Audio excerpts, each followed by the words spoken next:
حضرت ابو سعید خدری رضی اللہ عنہ روایت کرتے ہیں، نبی اکرم صلی اللہ علیہ وآلہ وسلم نے ارشاد فرمایا ہے، خبردار، لوگوں کا خوف کسی بھی شخص کو حق بات کہنے سے منع نہ کرے جبکہ آدمی اسے دیکھ لے کہ یہاں حق بات کہنا بنتا ہے۔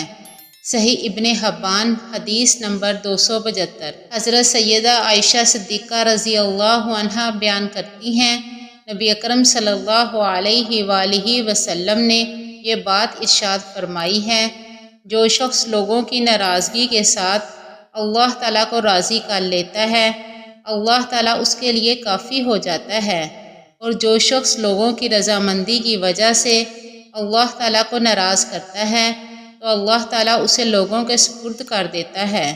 صحیح ابن حبان حدیث نمبر 277۔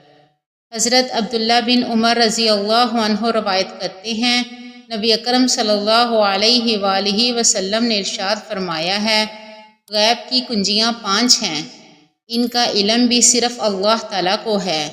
اللہ تعالیٰ کے علاوہ اور کوئی نہیں جانتا کہ رحم کس چیز کو جنم دے گا، اور نہ ہی اللہ تعالیٰ کے علاوہ کوئی اور یہ بات جانتا ہے کل کیا ہوگا۔